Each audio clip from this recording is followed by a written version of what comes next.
Nosotros somos los que vimos todos los milagros del Maestro Jesucristo. Nosotros somos los testigos de su realidad y de su poder infinito. Somos los discípulos, somos los discípulos, somos los discípulos, somos los discípulos. Ahí viene Pedro, hoy lo recuerdo tal como ayer. La Biblia dice que Él es antes que todas las cosas. En Apocalipsis Jesús se llama el Alfa y el Omega, el primero y el último. Y Juan capítulo 1 dice acerca de Jesús: en el principio era el Verbo, y el Verbo era con Dios, y el Verbo era Dios. Dios con mayúscula en el original. Ahora bien, escucha esto con atención. La palabra nos enseña que solo ante Dios nos podemos postrar y arrodillar. Vemos ejemplos de gente como Mardoqueo en el libro de Esther, que rehusó postrarse ante hombres. También Cornelio, a quien el ángel se le mostró. Cuando Pedro viene frente a él, dice la palabra que Cornelio se postra para adorarle, pero Pedro se lo prohíbe, pues él era un hombre como él. Y en Apocalipsis vemos que el apóstol Juan se postró para adorar a un ángel, y éste le dijo: no lo hagas, porque yo soy consiervo tuyo. Y le dijo: adora a Dios. Así que no nos está permitido adorar a hombre ni ángel de ningún tipo. Pero cuando la Biblia habla acerca de Jesús, a este sí se le puede adorar. Hebreos 1:6 dice acerca de Jesús: adórenle todos los ángeles de Dios. En el Evangelio de Juan vemos que Jesús se dejó adorar por aquel joven ciego de nacimiento a quien Él le dio la vista.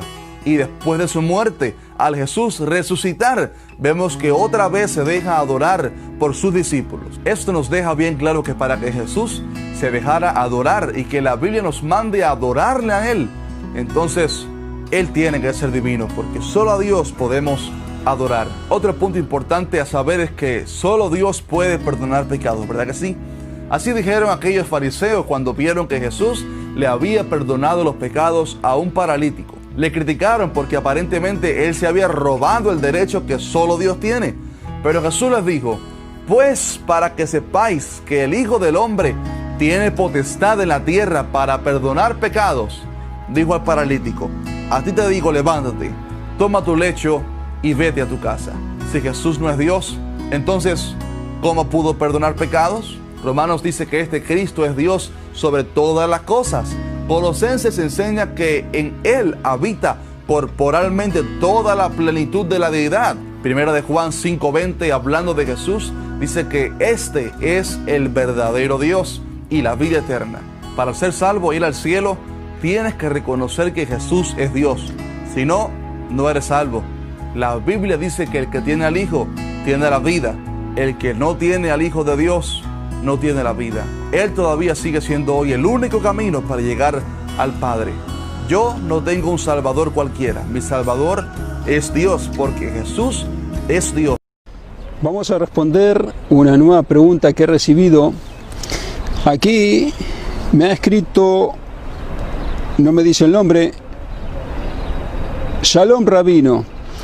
Le molesto por una inquietud que tengo hace un tiempo. Se trata de la palabra Ejad. Hace días que no puedo dormir prácticamente. Pienso en esa palabra. Necesito definir su significado original. He buscado toda clase de info al respecto, pero nada me convence aún. Busco una respuesta honesta, independiente a lo que uno crea.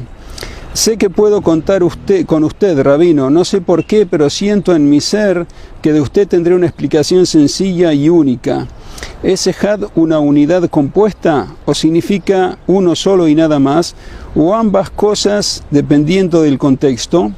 Así he recibido esta pregunta y es algo realmente importante porque es lo que está escrito en Deuteronomio acerca de el Eterno, que está escrito: oye Israel, el Eterno es nuestro Dios, el Eterno es uno. Cuando está escrito el Eterno es uno, está escrito esa palabra, Ejad, que Ejad significa uno. Pero hay que ver si uno es una unidad completa o una unidad compuesta. Y la respuesta es que es una unidad única, no compuesta, una unidad entera, tal como explicaron los sabios a partir de la raíz de la palabra. Porque si uno quiere contar 1, 2, 3, 4, cuando hay uno solo no puede contar dos, porque ese uno es único. Ahí viene la raíz de la palabra Ejad, que es Yahid. Ejad viene de Yahid, que significa único.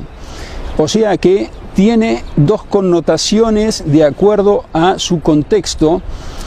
Y en el versículo que dice: Oye Israel, el Eterno es nuestro Dios, el Eterno es uno, no hay lugar a dudas de que Ejad, uno, viene de Yahid, que significa único. O sea, es uno y único, indivisible, no es una unidad compuesta. Eso es lo que respecta a Dios, y eso es la respuesta en forma simple de lo que es Ejad. Es una unidad indivisible a partir de la raíz de la palabra.